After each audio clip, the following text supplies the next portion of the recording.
for joining us. So this week, again, we've dubbed it a week of our greatest hits, some of our favorite interviews and some interviews that people have said they really enjoyed. And today we are looking back at a two-piece interview I did with Stephen Bargatze. He is a professional magician. He has traveled internationally. He also happens to be the dad of pretty big-time comedian Nate Bargatze. So you'll kind of be able to see where Nate gets it from. But, you know, Stephen gave me his time earlier this year, and I want to share this interview with you once again. He had some great points and shared some of his magic. It was a kind of a timely piece at the time. His son, Nate Bargatze, performed in Nashville earlier in the year, 2 sold-out shows. But again, sharing this interview with you just fills my heart with joy because I really enjoyed my sit-down with Stephen Bargatze. So can't wait for you to see it again this morning. So stick around. We'll be right back. From the Tennessee Valley Weather Channel, this is your weather on Main Street.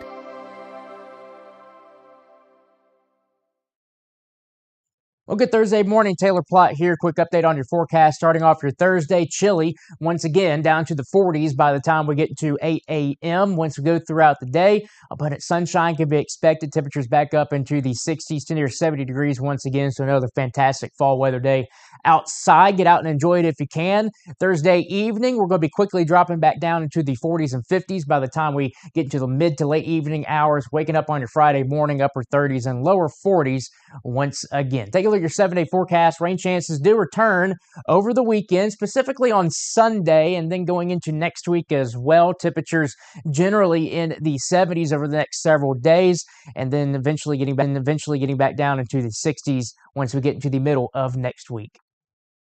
If you want the latest in weather conditions, be sure to tune in to our Busy Bee Plumbing Weather Report each weekday on Mornings on Main Street. Brought to you, of course, by Busy Bee Plumbing, Heating and Air Conditioning. We will keep you updated on the latest conditions outside, like severe weather, heat, snow, rain, and even hail.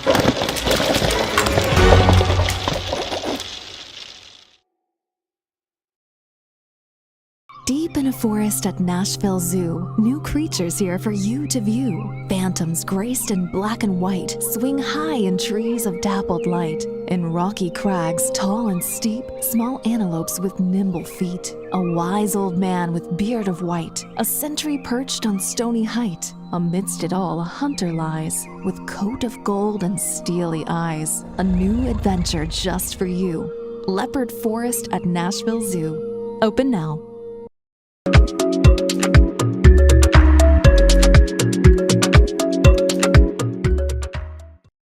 Well, I am thrilled about my guest today. A little bit, I guess you could say, fangirling a little bit over here. We have internationally acclaimed comedian and motivational speaker, a little bit of magic, Stephen Bargatze with us. Thank you, Stephen, for being here today. Hi, awesome. I'm just glad to be invited. You're so close to my home. It was great. So it was easy for me then to get you here. Yeah, it was. It's on the way to Hardee's. I got to go there afterwards. Well, if you don't know of Stephen Bargatze, if you don't know of him, you may know of his son. Your son is Nate Bargatze. He is probably one of the hottest comics on the market right now, would you say? It's unbelievable. He's selling out everywhere, and no one is more surprised than me and him. Well, you know, you hear the saying, you get it from your mama. He gets it probably from his daddy because, again, you have been doing this for 25 plus years. Right. Well known. How did this start for you? Wow. It was really, I was a troubled kid. I was a troubled teenager and just did everything like that. I was bitten by a dog when I was young in the face. That's why I talk funny. It's not your audio.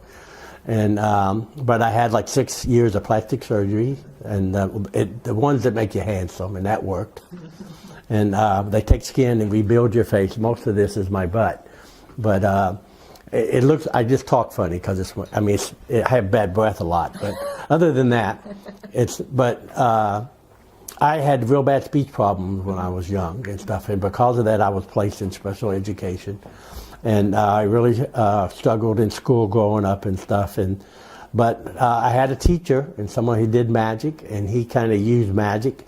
And this was after I had run away, and Ronnie was living here. I met the guy. He was at McGavitt High School, and he was the Ronald McDonald in this area, and that's how I became a clown, was by him, because I would dress up like him. If you ever look back at the album Yelled At by a Clown, you see that probably illegally I look a lot like Ronald McDonald. Probably wasn't allowed to do that, but I found out as a clown I got the guts to speak, you know, because I had a great clown voice. Okay. And so I wasn't afraid, and then I kind of found out I was funny, and go, wow, you can be funny, you're funnier than that, and then eventually took the makeup off. Well, Ms. Bargatze, that's what I love about you, is that you are funny, but there's that magic element to it, that you combine both.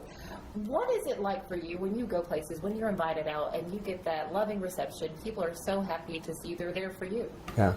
Well, just, you know, for me, I don't know if they are there just for me always, but that's magic sometimes. I filled in for Mike King in Las Vegas. Mm-hmm. So I was always the guy they would go, Mike King's not here today, but we got this other guy. I was that other guy, always. And so you had to always overcome that, but I could win them over. Mike King told me that I was the only guy that filled in for him that no one ever asked for the tickets back, which was money back from the tickets. I thought, great compliment in that.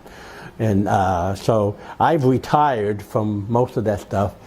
Other than because I'm taking this year off just to travel with Nate.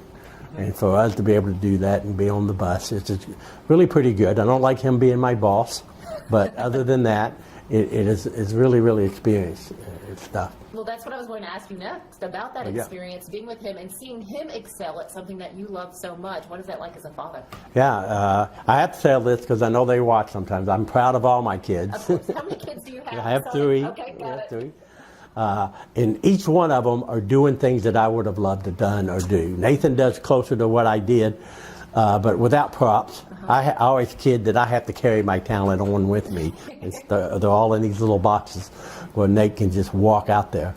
And but Derek is a missionary, was in Uganda. He's here now. He's selling real estate here in Old Hickory. Just started that business. And but he teaches, which is I did for a while. I love that about it. Abigail worked at the VA hospital and with the soldiers and stuff. I always have a heart for that. I was involved with them.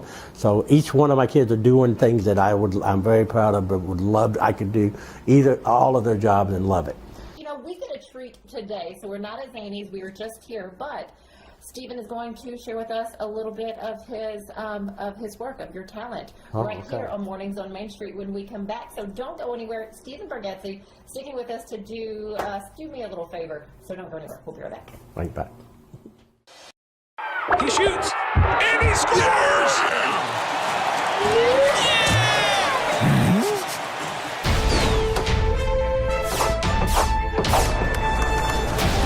Yeah!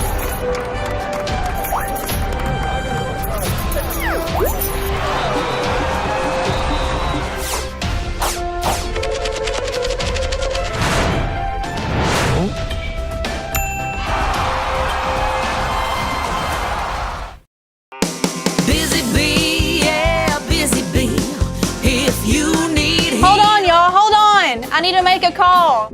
Hey, this is Brianna with Busy Bee. I'm giving you a call to let you know your technician is on his way. Busy Bee.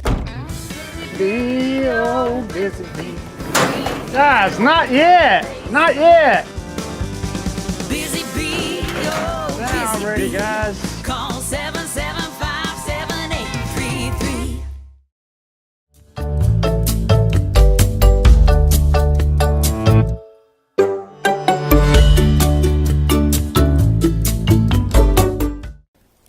Welcome back to Mornings on Main Street. I still have with us today Stephen Bargatze here, showing us and telling us about what his comedy and his magic and what you did on stage, plus shared a little bit about his family.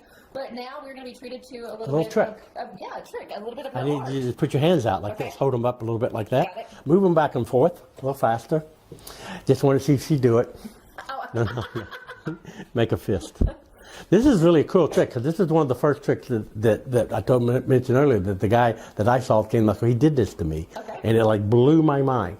And it took me 10 years to figure out how he did it, but I did. And what you want to do is just drop one fist. Just drop. Okay, we'll use this hand. Okay.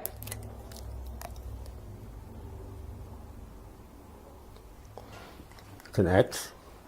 It's an X. It's an X. It is an X. That's all it is. All right, put your finger out like this. I'm going to touch the end of your fingers, and I've been vaccinated, so you're okay. There's a 98% chance I'll survive. Not sure about you, but I'll be okay. That's it. Now, if you remember, I gave her a choice of either hand. She could have dropped either hand, and she dropped that hand and wanted to use this hand. There was an X on my hand, and it's no longer on my hand. If you open up your hand.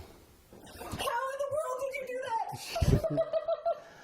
Unbelievable. I don't know. It's unbelievable. Does it rub off? No, it's permanent. It ain't going to rub off. What do you think? Did you think I would do it? There's only one way. No. That's incredible. That was the trick. It wasn't an X. It was. This was not on my hand. I don't know. No, it wasn't. I know it wasn't. How did you do that? I thought I did it pretty good. And I don't know about you. I guess he's not going to teach me. No, you don't want to know the trick. You don't want to know the trick. Another trick? Do we have time? Do we have time? We do have time. I may keep you here all afternoon. We can do it. We can do it. All right, I've already shuffled these cards because that saves a lot of time in itself. But take one. Okay. All right, show it to the camera. I'll look away. I've seen this. And I'll go like this until you say stop. Stop. Put it back. Okay. Okay, now I know when you showed the camera, you probably didn't show the back of the card. I didn't. Did you look at the back? I did. Okay, good. And a lot of people don't. It was like the rest of the cards. No, you think, but it's not. They're all different. I don't look here. I look here. Okay. They're not all different. This one's different. And it's the only blue one in the deck. It's not yours. It's not. It's mine. It's my favorite card. It's the 2 of clubs. Now, don't tell me yours. This is mine. Okay? I'm going to put mine right here by the clock. Do you remember yours? I do. I took it out, went over here in the pocket. It's in my. I don't have a pocket. Okay, never mind. We'll do it again. I'm going to go like this, and this time you're going to say stop. And when you say stop, I'm just going to show you the card. Okay. Okay. Stop. Okay. Now say go. Go. I don't know if y'all can see this or not, but I made a shadow behind. And if I rub the shadow over her 2 of clubs, pick it up. I show both of them. It becomes her card and stuff. That's a good one. I don't know how that works. That's not good. That's great. I don't know how it works, but it's one of my favorite tricks. Before you leave us, any advice for those watching who may be struggling through something, who may not know, will I be able to succeed or do this? What can you say to them? Yeah, you know what? It's probably who you surrounded your people, who you're surrounded with, and stuff. I was picked on a lot, but I don't hang out those people anymore. I found people that helped me and believe me and believe me, no matter, especially as a teenager. I hate to even tell you, but I tried to take my life. I thought it was that bad, but it wasn't. And it turns out so great, and those people are gone. And I got the help, I got family, I got teachers that were willing, and it was all attitude. When I was young, I had a terrible attitude, and there was no reason for anybody to help me. But, finally, I went to, when it came here, Ronnie left Vanderbilt, and he was coaching at Trevecca, and he put me in school. And I was a special ed guy. But I wasn't afraid to go up to the teachers and go, I don't get this. I don't know what you said to do, and they would help me. And my last 2 years, I had 4.0s. Things turned around for me just because I was willing to ask for help. But I think the biggest thing for me in my life was I quit being a victim. All my life growing up, my parents had a lot of problems, and there was a lot of stuff that happened that should have never happened in a family and things. And I kind of blamed everything on them and would say, I can't do this because you just don't know my life and stuff. And then I just had to realize that I had a part to do in it too. I did a lot of things. I stole an automobile when I was young. My mom didn't make me do that. I did that. And I'm the one that didn't go to class, and I'm the one that didn't do work when I was in, because I had this excuse that you're dumb, you're in the special ed, you can't do it. I used that as a crutch and go, well, I'm dumb, I can't do it, but I could. It just had to work harder than somebody else. But once I was willing to do all that, quit blaming them, take on my own responsibility for my own life, and let God do what He does. And the rest is history, I guess. He's blessed us with a great family, and what's better than finding somebody's card? Not much. One last question. One last thing I have to ask. At the dinner table on a Sunday when all the family's there, are you guys all really funny all the time? They're gonna. I hate people don't believe this, but the funniest people in my family is my wife and my daughter. They're the funniest. Really? Everybody's funny, and it's always, and Nathan's, I don't want to ruin Nathan's new tour, but it's like, how did he get there? And so he talks about all the different pranks that we do and everything that happened growing up in our lives and stuff. You know, it's like just one sample. One Thanksgiving, my wife worked really hard on a salad and everything, but she cut the celery too little. And I just made a simple comment. I like celery that with a crunch. You cut the crunch out, and it broke her heart. And everybody got mad at me because I said something, and I was telling the truth. The celery was, and so the next day I had sent home a vase with a stalk of celery in it, and just said, "I'm so sorry," and stuff. But that's the way we do. We laugh at everything, and use comedy to do it, and that's just would. You know, I don't know. Some people may not think we're all funny, but we do. We're very sarcastic in our family. It's great. Well, I have thoroughly enjoyed this. Thank you so much. It has been an honor just to sit and chat with you for a while today. So thank you so very much. Thank you.